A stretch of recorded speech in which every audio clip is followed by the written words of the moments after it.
أعوذ بالله من الشيطان الرجيم. بسم الله الرحمن الرحيم. إن الحمد لله نحمده ونستعينه ونستغفره ونعوذ بالله من شرور أنفسنا وسيئات أعمالنا. من يهده الله فلا مضل له ومن يضلل فلا هادي له، وأشهد أن لا إله إلا الله وحده لا شريك له، وأشهد أن محمدا عبده ورسوله صلى الله عليه وآله وسلم تسليما كثيرا. أما بعد، د سرور کائنات ژوند اتمه فته.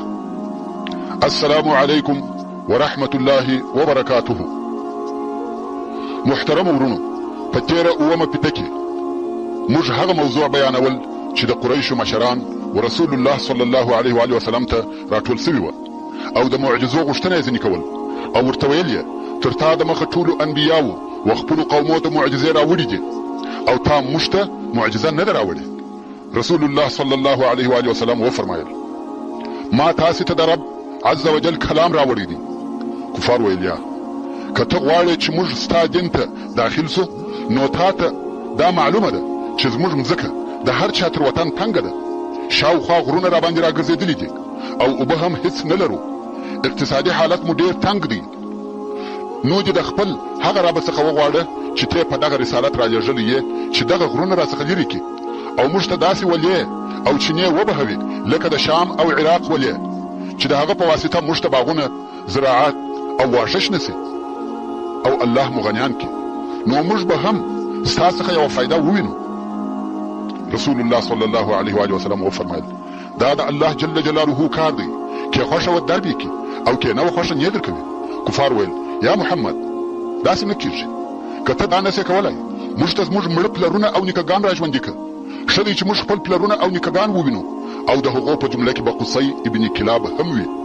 هغه یو صادقه شیخ و چې موږ د هغه څخه ستا په باره کې پوښتنه وکړو چې دا ستا خبرې حق دي که باطل.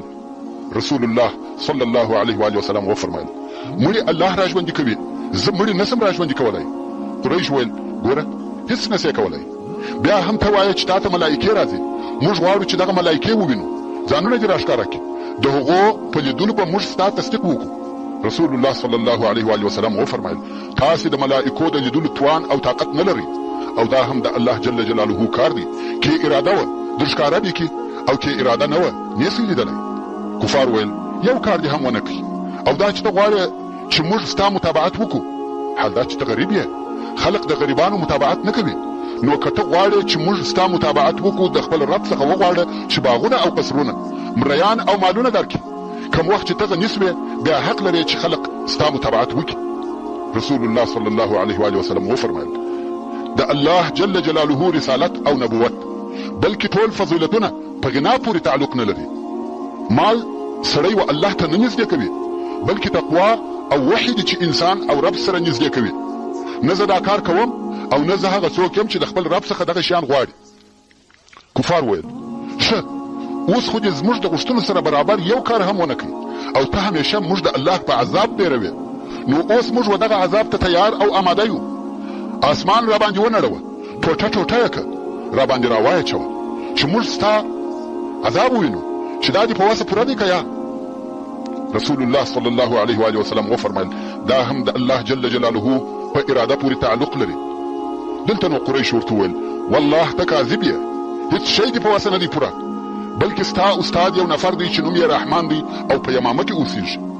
یمامه په جزیرة العرب کې یا خاصتا په نجد کې د یو ځای نوم دی، او ته موږ د هغه سړي په عبادت سره امر کوې. قریشو به داسې ویل چې رحمان د الله جل جلاله د نومو څخه نه دی، لکه څرنګه چې د دغه موضوع په باره کې الله عز وجل د سورة الفرقان په 80 نمبر آیات کې فرمایي وَإِذَا قِيلَ لَهُمُ اسْجُدُوا لِلرَّحْمَنِ قَالُوا وَمَا الرَّحْمَنُ أَنَسْجُدُ لِمَا تَأْمُرُنَا وَزَادَهُمْ نُفُورًا. أَنَسْجُدُ لِمَا تَأْمُرُنَا وَزَادَهُمْ نُفُورًا. یعنی کوم وخت چې به دا کفارو ته وویل سوه چې رحمان ته سجده او عبادت کوي، دوی وایي چې رحمان څه دی؟ ایا موږ به هر هغه شي ته سجده کوو چې ته مو امر کوې؟ او دغه د رحمان د نامه یادول د ایمان څخه د دوی نفرت ورزیاتوي. نو قریش ویل دغه د یمامې سړی چې نوم یې رحمان دی او تا ته تعلیم کوي او ته موږ د هغه په عبادت سره امر کوي، په والله موږ به هیڅکله پر رحمان ایمان را نه وړو. د دغه خبرو په آخر کې عبدالله ابن ابي امیه ابن مغیره چې د قریشو د مشرانو څخه و ولاړ سو او ویل یا محمد هغه ټول شیان چې موږ درته وویل و هغو ټولو ته عاجزه سوې، هیڅ شی دې ونه کړي، زه خو ایمان نه در باندې راوړم. که څه هم ودې وینم چې په هوا الوتی یې او په دغه هوا کې اسمان ته ورسېږي او د اسمان څخه یو کتاب در سره راوړې او زه دغه کتاب په خپل لاس کې هم ونیسم، بیا هم ایمان نه در باندې راوړم او وایم چې ته ساحر یې. رسول الله صلی الله علیه و آله وسلم هیڅ نه وایي. آیا دغه خبرې جواب لري؟ بیا نور وویل والله موږ پر تا ایمان نه راوړو تر څو چې الله ونه وینو او ټوله ملایکې ونه وینو چې دغه الله ته راځي. که مو دا ولیده بیا نو ایمان راوړو، بیا له دغه څخه زموږ ایمان راوړل هیڅ امکان نه لري. رسول الله صلی الله علیه و آله وسلم دغه ټوله خبرې اوري او چپه خوله دی، هیڅ نه وایي. او بیا د دغه سوال او جواب په باره کې د سورت بني اسرائیل دغه آیاتونه نازل سوه چې الله عز وجل فرمایي وقالوا لن نؤمن لك حتى تفجر لنا من الارض ينبوعا. او قریش وایي یا محمد تر هغه وخته به پر تا ایمان را نه وړو تر څو چې جاري کې ته موږ لره د مځکې څخه بهېدونکې چینه او تكون لك جنة من نخيل وعنب فتفجر الانهار خلالها تفجيرا. یا وی تاله یو باغ د خرماو او انګورو او وبهوي ته په دا باغ کې ولې په بهولو سره او تسقط السماء كما زعمت علينا كسفا. یا راواچوي پر موږ باندې اسمان ټوټه ټوټه لکه څرنګه چې ته ګمان کوې. او تأتي بالله والملائکة قبیلا. یا چې راولې الله او ملائکې مخامخ ښکاره چې موږ یې ووینو. او یکون لك بیت من زخرف. یا وی تاله یو کور چې په سرو زرو ښایسته سوی وي. او ترقى في السماء. یا چې په اسمان کې لوړ وخیږي. ولن نؤمن لرقيك حتى تنزل علينا كتابا نقرؤه. او هیڅ کله بستا په تش او یوازې خطلو ایمان را نه وړو تر هغو چې راکښته کې پر موږ داسې یو کتاب چې موږ یې لولو او ستا تصدیق پکښې موجود وي. قل سبحان ربي هل كنت الا بشرا رسولا. یا محمد صلی الله علیه و آله وسلم دوی ته ووایه زما رب ته پاکي ده، آیا یم زه یعنی زه نه یم مګر یو انسان را لېږل سوی. او بیا هم په دغه باره کې نور آیاتونه نازل سوه کوم چې الله عز وجل په سورة الانعام کې فرمایي لو نزلنا عليك كتابا في قرطاس فلمسوه بأيديهم لقال الذين كفروا إن هذا إلا سحر مبين. او کموش پر تا لیکل سوی کتاب په کاغذ کې نازل کړی وای او بیا دوی دغه کتاب په خپلو لاسو مسح کړی وای نو خامخا به هغو کسانو چې کافران سوي دي ویلی چې دا نه دي مګر ښکاره معلومداره سحر. وقالوا لولا انزل عليه ملک. او کفارو به ویل ولې پر ده ملکه نه نازلیږي، یعنی د اسمانه څخه ولې ملکه نو ته راځي چې موږ یې ووینو. ولو انزلنا ملکا لقضي الامر ثم لا ينظرون. او که موږ ملکه نازله کړې وای نو خامخا به د دوی د هلاک خبره فیصله سوې وای، بیا به دوی ته مهلت نه وای ورکول سوی. ورونو د آیاتو په ترجمه کې ډېرې خبرې او تفصیل شته، خو زه نه غواړم چې زموږ د سیرت النبي صلی الله علیه و آله وسلم مضمون و تفسیر ته واوړي، نو ځکه په مختصره او کوتاه ترجمه سره کفایت کوم. الله عز وجل فرمایي ولو جعلناه ملكا لجعلناه رجلا وللبسنا عليهم ما يلبسون. او کچیر موږ دا رسول ملکه ګرځولې وای یعنی انسانانو ته مو په رسالت ملک را لېږلی وای نو خامخا به موږ دغه ملکه د یوه سړي په شکل ګرځولې وای، ځکه انسان د ملکې د واقعي شکل د لیدلو طاقت نه لري. نو که ملکه د سړي په شکل سوی وای نو خامخا به موږ دوی په شک او شبهه کې اچولي وای لکه دغه اوس چې دوی پکښې پراته دي. یعنی اول خو مو ملائکه په دې سبب په رسالت نه راولېږل چې انسان د ملائکې د لیدلو توان او طاقت نه لري، او که فرضاً د ملکې د لیدلو طاقت یې هم راوړی وای او بیا یې هغه ملکې ته د درواغو خطاب کړی وای نو فوراً عذاب پر نازلېدی. نو ملکه خو په دغه سبب نه راولېږل سوه. او که مو بیا چیرې ملکه د انسان په شکل او صورت کې رالېږلې وای نو دغه شک او اشتباه چې اوس یې پر تا کوي پر هغه ملکه یې هم کاوه. ورونو اوس خو درته معلومه شوه چې د سیرت معلومات او د رسول الله صلی الله علیه و وسلم په ژوند خبرېدل د قرآن مجید د معنا د پوهېدلو لپاره څونه فایده لري. که د رسول الله صلی الله علیه و وسلم د ژوند په دغه واقعاتو نسو خبر، د دغه آیاتو په ترجمه هم نسو پوهېدلی. ښه، دلته یوه پوښتنه پیدا کېږي چې رسول الله صلی الله علیه و وسلم د کفارو دغه غوښتنې ولې نه کړې ور سره؟ یعنی هغه شیان چې دوی غوښته رسول الله صلی الله علیه و وسلم ولې نه کړه ورته موجود، او معجزې یې ولې نه کړې ورښکاره؟ جواب: د دې څو سببه وه.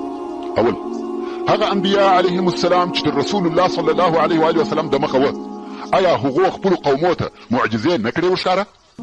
موسی علیه السلام و فرعون او د هغه و قوم ته نه معجزې ورښکاره کړې، او هره یوه یې تر هغه د مخنۍ معجزې لو او مشکله وه. آیا هغو یعنی د فرعون قوم د دغه معجزو په لیدلو ایمان راوړي یا نه راوړي؟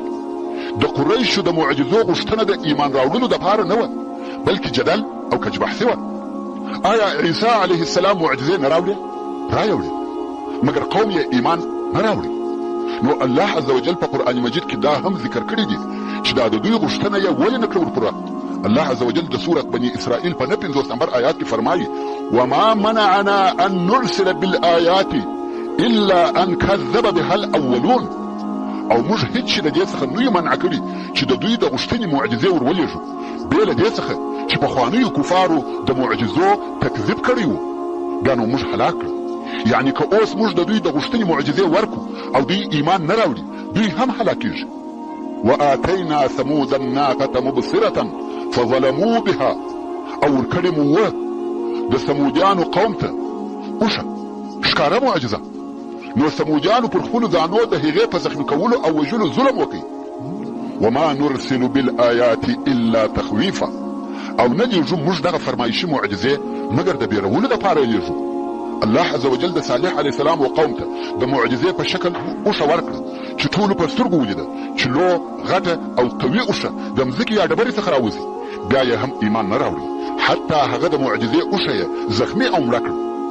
د کفارو د غوښتنو د نه پوره کولو دوهم سبب دا و چې د دوی د غوښتنو پوره کول د امت آخره او انتها وه. هغه داسې کوم وخت چې د رسول الله صلی الله علیه و وسلم او قریشو په مابین کې دغه بحث وسو، جبريل عليه السلام ورسول الله صلى الله عليه وآله وسلم تراغلي او ویل: یا رسول الله جل جلاله را استولیم. او فرمایي دوی خبرې دي، هر یوه چې ستا خوښه وي هغه به وکړم. هغه دا چې یا د دوی پر بې معنا او غلطو خبرو صبر وکړه او انتظار ورته کوه، او یا دا چې ټول هغه شیان چې دوی یې غواړي ټوله به ورکړم، مګر د دغه معجزو تر حاصلېدو وروسته چې بیا هم ستا د رسالت تصدیق ورکوي او ایمان یې نه راوړي، ټوله به هلاک کړم. اوس نو خوښ او اختیار ستا دی، یا به پر ټولو مشکلاتو بې معنا خبرو او ټولو ازارو کوم چې وتا ته در رسېږي صبر کوې، او یا به د دوی غوښتنې ورکړم. کې بیا تر هغه معجزو وروسته انکار وکړي نو ټوله مکه هلاکېږي، لکه پر پخوانیو امتو چې قسم قسم عذابونه او خرابۍ نازلې سوي دي. نو یا رسول الله کومه خوا اختیاروې؟ رسول الله صلی الله علیه و وسلم وفرمایل: صبر او انتظار ورته کوم، و الله عز وجل ته امید لرم چې د دوی په وروستنیو نسلو کې داسې څوک پیدا سي چې پر الله عز وجل ایمان راوړي. رؤوف او رحیم رسول الله صلی الله علیه و وسلم د الله عز وجل په قدرت او اراده دا کولای سوای چې د دوی ټوله غوښتنې ورپوره کړي، مګر دا نو د امت انتها او آخري وه، ځکه دا د نبي او امت په مابین کې آخري فیصله ده. واقعا هم پس له هغه څخه چې د امت د غوښتنو سره سم ټوله معجزې ښکاره او موجودې سي، بیا نو امت ته دوې لارې پاتې کېږي: یا به ایمان راوړي یا به انکار کوي.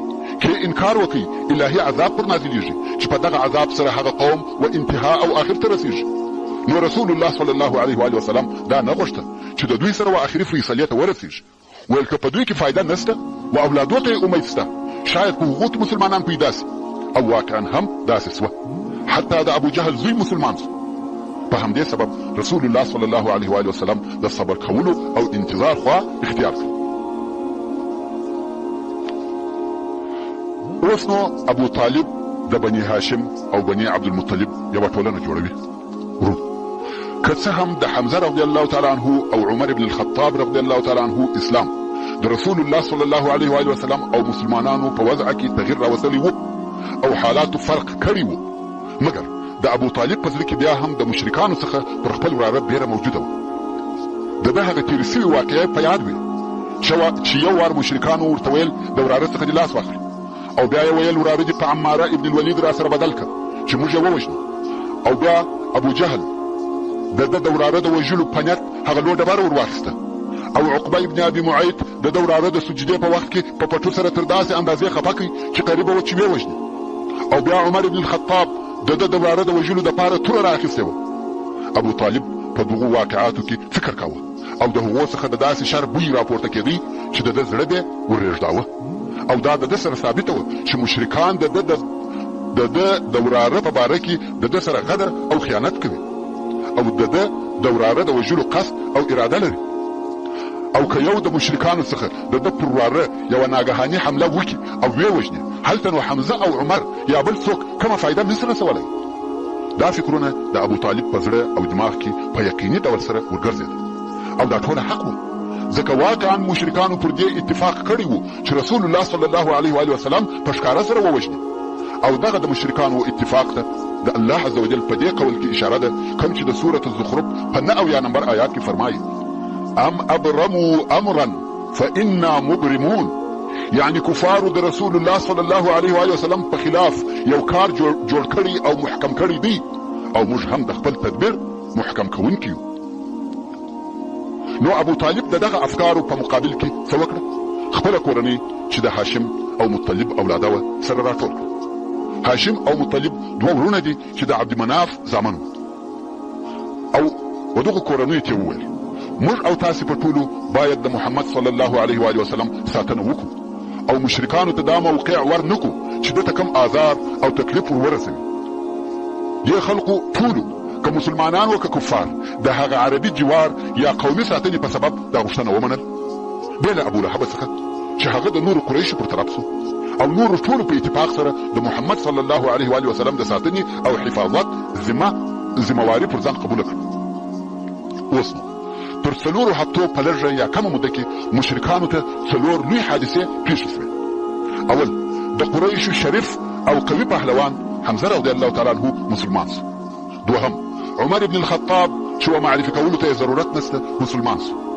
دریم رسول الله صلی الله علیه و وسلم د مشرکانو پیشنهاد یا وړاندیز د قرآن مجید په آیاتو ورد کړي څلورم بني مطلب او بني هاشم ټول په اتفاق سره که مسلمانان و که مشرکان د رسول الله صلی الله علیه و وسلم طرفداري او د هغه ساتنه اعلان کړ مشرکان په حیرت کې سول او دا یې هم حق و چې په حیرت کې سي دوی پوه سوه که موږ د محمد صلی الله علیه و وسلم پر وژلو اقدام وکړو د مکې شیلې به زموږ په وینو سره وبهیږي او ممکن زموږ نسل ختم سي کوم وخت چې مشرکانو ته دغه حقیقت ور معلوم سو نو یې د رسول الله صلی الله علیه و وسلم وژل پرېښول او یو بل ظلم ته لاس واچاوه چې تر پخوانیو ظلمو ډېر سخت او اشد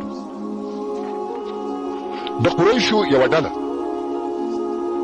ډېره لویه ډله سره راټول سوه او پر دې قسمونه یاد کړل چې هیڅوک به د بني هاشم او بني مطلب سره که مسلمان وي که کافر او د هغو کسانو سره چې د بني هاشم او بني مطلب څخه نه دي خو مسلمانان سوي دي هیڅ قسم معامله نه کوي نه به ښځه ځینې غواړي نه به ورکوي نه به شی ځینې رانیسي نه به پر خرڅوي نه به څوک ورسره کښېني نه به خبرې ورسره کوي حتی سلام به ور اچوي نه به د دوی کورو ته ورځي او نه به خپلو کورو ته پرېږدي تر څو چې محمد صلی الله علیه و وسلم و دوی ته د وژلو دپاره ور تسلیم نه کړي او د دغه فیصلې دپاره یوه ورقه ولیکل چې په هغه ورقه کې عهدونه او وعدې وې چې د بني هاشم سره به هیڅ وخت د صلح خبرې نه کوي او نه به صلح ځینې قبلوي تر څو چې محمد د وژلو دپاره را تسلیم نه کړي او دا ورقه یا تعهدنامه د قریشو ټولو مشرانو امضا کړه ابن قیم رحمه الله وایي چې دغه تعهدنامه منصور ابن عکرمه ابن عامر ابن هاشم ولیکل او څوک بیا وایي چې نضر ابن الحارث ولیکل خو صحیح خبره دا ده چې بغیض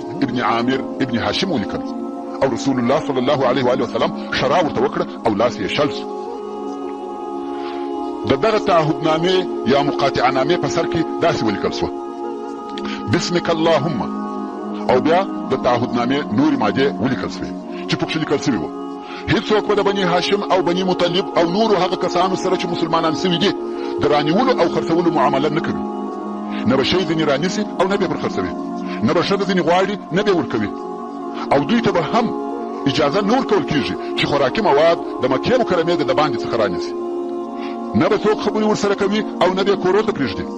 کامل انحصار او پوره مقاطعه ولیکل شوه او تعهدنامه یې دننه په کعبه شریفه کې وځړول. ابو طالب وبېرېدی چې قریشو د بني هاشم او بني مطلب او هغو کسانو چې د دوی پر طرف دي پر ضد ډېر ټینګ اتفاق او اتحاد وکړي. نو ابو طالب هغه کسان چې د ده او د رسول الله صلی الله علیه و وسلم پر طرف وه راټول کړ او د مکې مکرمې تر ښار د باندې ووته. دا د پاره د دې چې دوی سره یو ځای وي او په خپل مابین کې کومک او تعاون سره وکړي. د مکې مکرمې په بل ځای کې یې واړول چې په هغه ځای ته شعب ابي طالب ویل کېږي. یو د بل کومک کوي او په دې امید دي چې د دغه مقاطعې او انحصار څخه خلاص شي. او هلته د قریشو د طرفه مقاطعه او انحصار په ډېر شدید ډول سره شروع شوه او دې انحصار یا مقاطعې 3 کاله دوام وکړي. 3 کاله او د دوی دا حال دی چې نه شی رانیولی سي او نه یې خرڅولی سي. هېڅوک شی نه پر خرڅوي. حتی که د مکې مکرمې د باندې څخه نور تجار راسي قریش یې نه پرېږدي چې پر دوی شی خرڅ کړي. او که دا چیرې د بني مطلب یا بني هاشم څخه یو څوک راسي چې یو شی رانیسي قریشو به هغه شی په 2 چنده قیمت د هغه تاجر څخه رانیوي د پاره د دې چې د مسلمانانو وراسته شی ورنسي. مسلمانان مال لري مګر شی نسي پرانیولی او د امن د طرفه هم نه وه په امان. د خپل ضرورت د شیانو د رانیولو دپاره هم د شعب ابي طالب څخه نسي راوتلی بې له هغه حرامو میاشتو څخه کومې چې په هغو کې جنګ او تجاوز حرام تر داسې اندازې چې ابو طالب پر رسول الله صلی الله علیه و وسلم بیرېدی چې څوک یې د شپې ونه وژني. نو کم وخت چې به شپه شوه او خلق به خپل د خوب بستر ته تله ابو طالب به هم رسول الله صلی الله علیه و وسلم ته وویل ورسه پر خپل ځای دې پرېږده. دا د پاره د دې که چا د ده صلی الله علیه و وسلم د وژلو اراده کړې وي هغه به یې وویني چې رسول الله صلی الله علیه و وسلم هلته پرېوتی. کم وخت چې به خلق بیده سوه بیا به ابو طالب د خپلو زامنو یا ورونو څخه یو څوک امر کوي چې ورسه ته د محمد صلی الله علیه و وسلم په ځای کې پرېږده او رسول الله صلی الله علیه و وسلم ته به یې ویل ته ولاړ شه د ده په بستر کې پرېږده. سبحان الله. کم وخت چې د مسلمانانو او د دوی د کومکیانو خپل خوراکي مواد خلاص وه او نور رانیولی نسي نو په مسلمانانو او هغو کسانو کې چې د دوی کومک یې کاوه لوږه شروع شوه. داسې کاختي او نیستي سوه چې د لوږې په سبب به د درختو بلګونه خوړل. نورو قریشو به د مسلمانانو او د هغو د کومکیانو د کوچنیانو پرله پسې ژړا او نارې چغارې او بغارې اورېدلې چې د لوږې په سبب به یې همیشه ژړل خو زړسوی نه و بلکې خوند به پر اخیستی. هو هلته په قریشو کې یو څو نفره وه چې زړه یې غوښتي چې د بني هاشم او نورو سره د هغه دوستیو په سبب چې د دوی سره یې درلودې کومک وکړي. ځکه ځینو قریشو د بني هاشم یا نورو سره پخواني قرابتونه او دوستي درلودې نو د هغه دوستۍ په سبب په دغه مقاطعه او انحصار نه ورځي مګر په وسه هم څه نه وپوره. نو بیا د موقع په وخت کې په پټه سره یو څه لږ خوراکي مواد وروړه چې د هغې جملې څخه یو هم حکیم ابن حزام و. حکیم ابن حزام د قریشو د مشرانو څخه یو مشر و او تر دغه وخته نو مسلمان سوی. زړه یې غوښته چې د بني هاشم سره د دغه تنګسې په وخت کې کومک وکړي ځکه یو خو یې د مور د طرفه د بني مطلب سره دوستي درلوده او بل خدیجه رضی الله عنها د ده عمه وه. نو یوه ورځ یو څه خوراکي مواد پر یوه اوښ بار کړه چې وشعب ابي طالب ته یې وروړي خو په لار کې ابو جهل ولیدی ویل د خیره یا حکیم ویل دا زما کار دی هر چیرې چې ځم. ابو جهل ویل ته محمد او د هغه ملګرو ته خواړه وروړې. حکیم ویل دا زما کار دی هر چیرې چې یې وړم. د دې امت فرعون ابو جهل ویل یا دا ستا کار نه دی والله نه دې پرېږدم چې ته مسلمانانو ته خواړه وروړې او د ده په منع کولو یې شروع وکړه. دوی په دغه کشمکش کې دي چې د قریشو د مشرانو او ساداتو څخه یو بل نفر راغلی چې نوم یې ابوالبختري ابن هشام دی او ده هم د مسلمانانو سره همدردي درلوده که څه هم د ده همدردي د اسلام او ایمان په سبب نه وه بلکې د دې همدردۍ سبب هم قومیت او نسب و. خو دغه ابوالبختري راغلی ویل پر څه مخال مخال دی. حکیم ویل زما سره دغه بار راسره دی او غواړم چې هرې خوا ته زما زړه مې ولاړ سم مګر ابو جهل مې نه پرېږدي د ده یې په څه. ابو جهل ویل یا دی غواړي چې دغه خواړه محمد او د هغه ملګرو ته یوسي. ابوالبختري ویل حکیم هم د قریشو د مشرانو څخه یو مشر دی ته هم یو مشر دی هم یو مشر دی آزاد دی هر چیرې چې دی ولاړ دي سي ته حق نه لرې چې منع یې کړې. اصلا مکې مکرمې یو عمومي مشر نه درلودی هر مشر د خپل قوم او کورنۍ مشر و مګر ابو جهل که څه هم چې د خپل قوم مشر و خو د زړه غوښتنه او ارزو یې دا وه چې د ټوله مکې مکرمې مشر سي. مګر څرنګه چې قریش شاخ یا پشه پشه وه او هر شاخ ځان ته مشران درلوده هغه نورو مشرانو د ابو جهل اطاعت نه کاوه او نه یې د ځان مشر باله. نو ځکه ابوالبختري ورته وویل حکیم هم یو مشر دی، هر څه چې زړه غواړي ودې کړي. ابوجهل ویل یا نه پرېږدم. ابوالبختري ته قهر ورغی، ویل ته څوک یې چې نه پرېږدې؟ ابوجهل ویل نه پرېږدم، او ابوالبختري یې پورې وهي. د ابوالبختري هم ورسره حملې سوې، پورې وهل سوه، خو په آخر کې ابوالبختري پر زور سو او حکیم هغه خپل بار کړی اوښ مسلمانانو ته ورساوه. مګر دغسې په پټه خوراکي مواد د مسلمانانو نه بسېده، ډېر لږ شیان وه. دارنګه د قریشو ځینو نورو مشرانو کوم چې د ابو طالب یا بني عبدالمطلب سره دوستي درلوده یو څه خوراکي مواد و دوی ته په پټه وروړه، مګر دا شیان لږ وه، د هغو نه بسېده. هغه کسان چې په شیعه د ابي طالب کې اوسېده ډېر وه، په لسهاوو نفر وه، او لوږه ډېره پر غالبه سوه، تر داسې اندازې چې یو د دوی څخه وایي یوه شپه د حاجت د ادا کولو دپاره یو څه ګوښه ولاړم، د خپلې منطقې څخه لرې سوم. هلته مې یو آواز واورېدی چې باد یو شی ښوراوه، پسې وګرځېدم.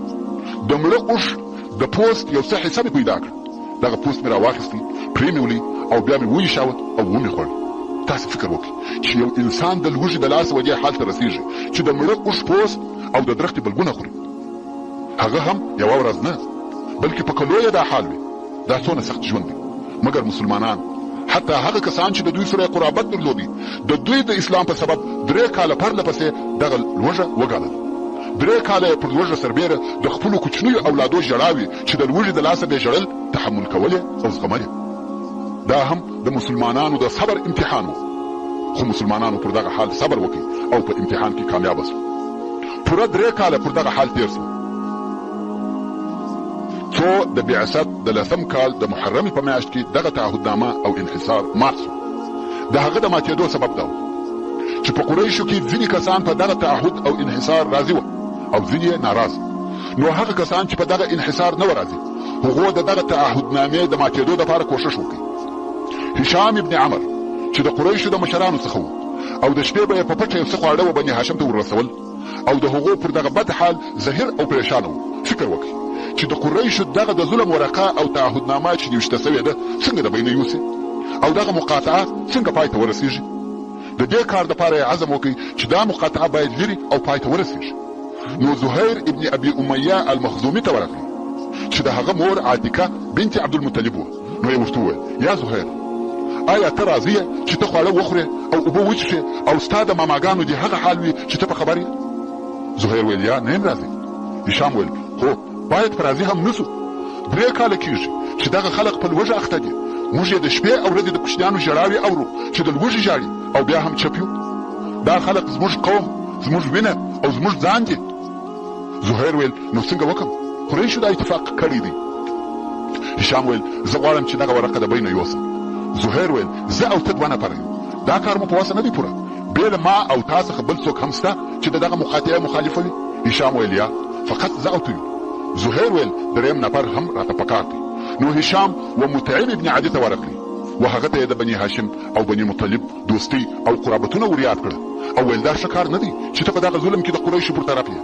مطعم ویل زه یو نفر یم، څه نسم کولی. هشام ویل 2 نفر مې هم در پیدا کړی دي. ویل څوک دی؟ ویل زه یم. مطعم ویل 3 نفر هم پکار دی. ویل هغه مې هم پیدا کړی دی. مطعم ویل هغه څوک دی؟ ویل زهیر ابن ابي امیه. مطعم ویل 3 نفر هم پکار دی. نو هشام ابن عمرو و ابوالبختري ته ورغلی. هغه ابوالبختري چې د ابوجهل سره د حکیم د اوښ په باره کې وهل او ټکول کړي وو.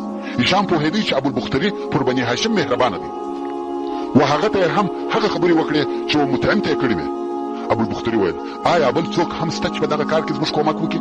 هشام ویل هو، زهیر ابن ابي امیه، مطعم ابن عدي او زه ستاسې سره یم.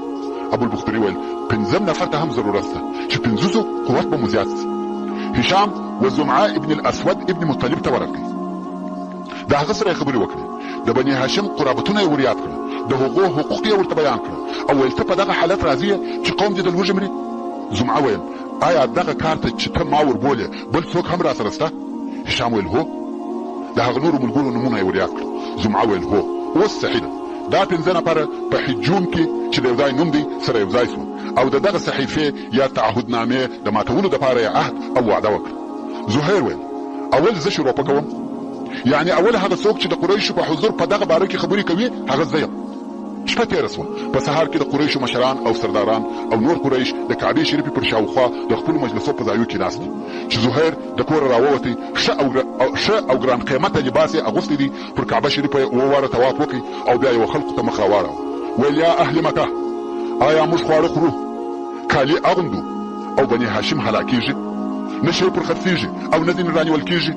والله زه تر هغو نه کښېنم تر څو دغه ظالمه ورقه، دغه د دوستۍ قطعه کوونکې ورقه سرې نسي. 3 کاله کیږي چې دوی خواړه نه لري او وږي ګرځي. والله دا پیغور به موږ ته تر ابده پاته وي. ابو جهل چې د حرم شریف په یوه طرف کې ناست و ولاړ شو. ویل درواغ دي وویل، والله دا عهدنامه نه څرل کیږي. دا هغه عهد او اتفاق دی چې ټولو قریشو کړی دی او وعده یې کړې ده چې دا مقاطعه به تر هغو جاري وي څو مسلمانان زموږ دین ته رااوړي. زمعه بن الاسود ولاړ شو. ویل والله یا ابا جهل، ته ډېر درواغجن یې.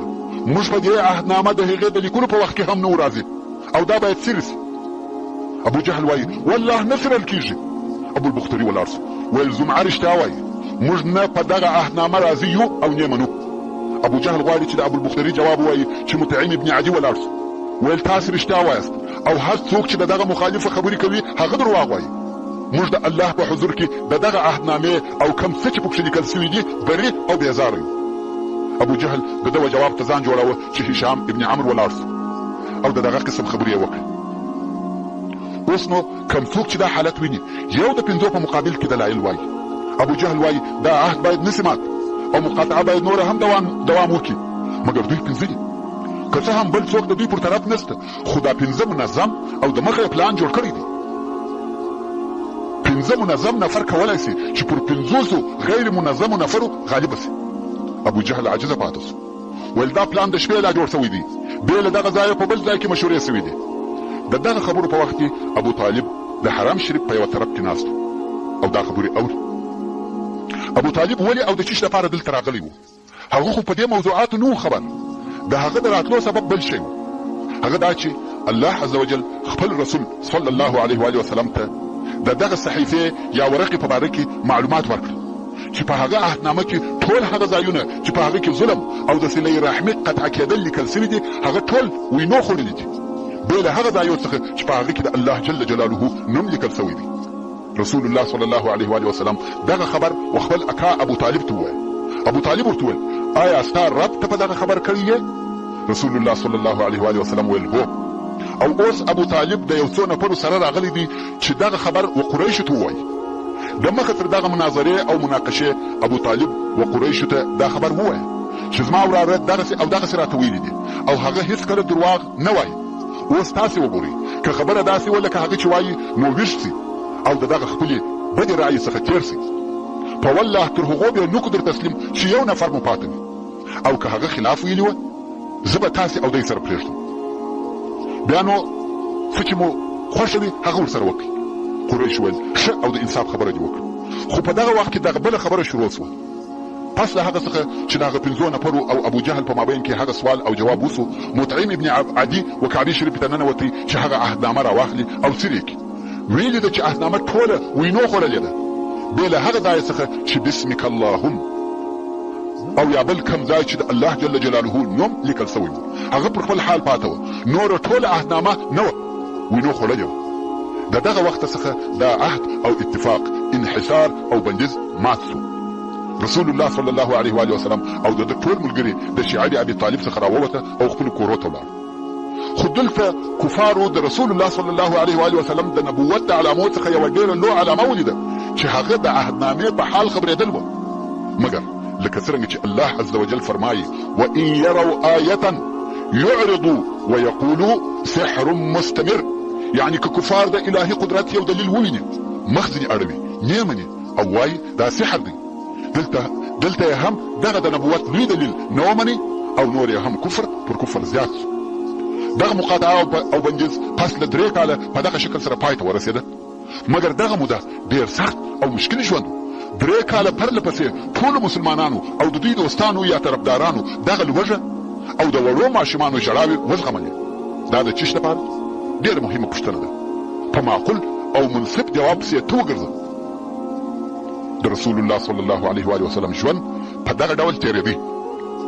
قسم قسم آزارونه، پرله پسې لوږه، سپکې او نالایقې خبرې، د اهل او متابعینو پرله پسې ظاهرول او عذابونه ورکول، د دنیوي امورو لکه پیسې، امریت او داسې نورو بشري غوښتنو پیشنهادونه. خو رسول الله صلی الله علیه و وسلم و هیڅ شي ته نه تسلیم سو او نه خپل دعوت پرېښاوه، بیا یې هم صبر او صبر کاوه. دا ولې؟ خیر، رسول الله صلی الله علیه و وسلم د خپلو ټولو ملګرو سره د شیعه د ابي طالب څخه راووتی او پر هغه خپل قسم یې دعوت کاوه. او قریش که څه هم بندیز او انحصار یې پای ته ورساوه، خو بیا هم پر مسلمانانو هغه آزارونه او هغه دوی دي.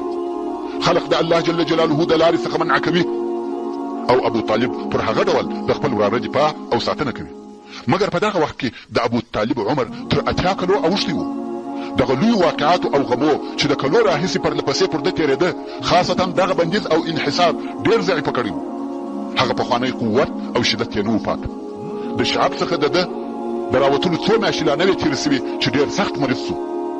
دلته نو مشرکینو مشوره سره وکړه، ویل حمزه او عمر مسلمانان سو او د محمد د دین موضوع په ټولو قریشو کې نشر سو، او که موږ د ابو طالب تر وفات وروسته د هغه په وراره یو څه وکړو، ټول عرب به موږ ته پیغور راکړي چې اکا یو ژوندی و، دوی څه نه سوای پکولی، او اوس چې اکا یې وفات سو نو یې پر هغه راواچول.